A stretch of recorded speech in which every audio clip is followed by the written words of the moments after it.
L'humérus est un os long, asymétrique, qui appartient au squelette du bras et qui participe à la mobilisation de l'épaule et du coude. On voit que l'humérus est constitué d'une extrémité portant une surface sphérique. Nous dirons donc que l'extrémité portant une surface sphérique est orientée en haut.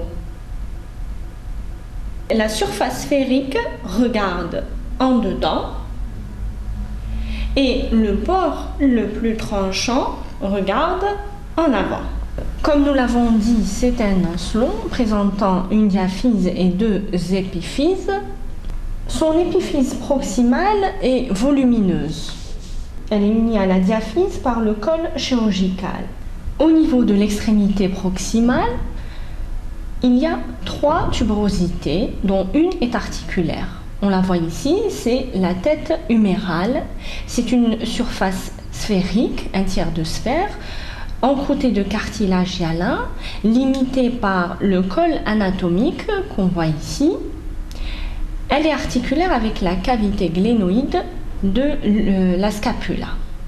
2 tuberosités non articulaires sont également présentes au niveau de l'extrémité proximale de la tête humérale, le tubercule majeur, appelé également trochitaire, et le tubercule mineur, appelé troquin, tous deux d'insertion musculaire et ligamentaire.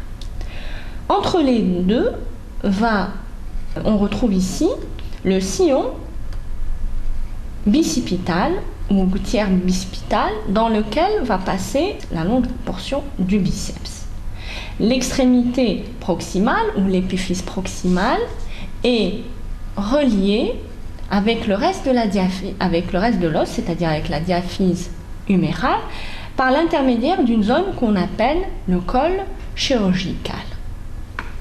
L'extrémité distale est déjetée en avant. Elle est constituée d'une partie articulaire, c'est la palette humérale que nous voyons ici au centre, et d'une partie non articulaire, les condyles. Commençons à décrire la partie articulaire, la palette humérale. Elle-même est divisée en 2 parties, médiale et latérale. La partie médiale est appelée la trochlée humérale, en forme de poulie, encroûtée de cartilage et articulaire avec l'ulna.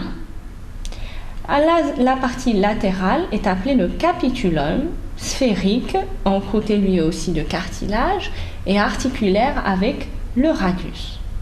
Entre les 2 parties médiale et latérale de la palette humérale existe une zone qu'on appelle la zone capitulo-trochléaire.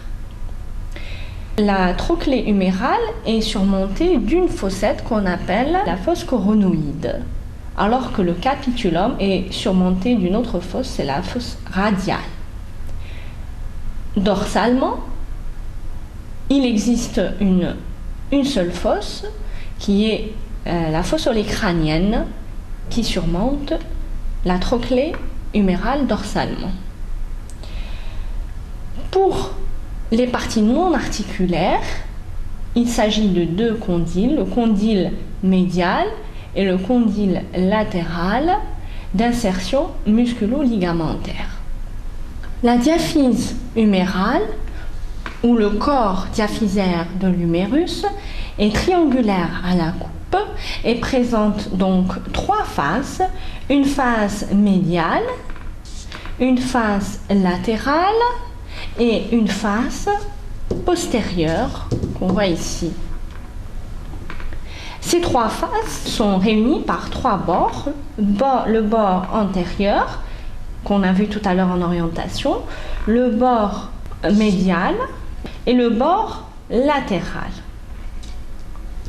Au niveau de la diaphyse de l'humérus, on retrouve à sa partie latérale le V deltoïdien, qui est l'empreinte d'insertion du muscle deltoïde en forme de la lettre V.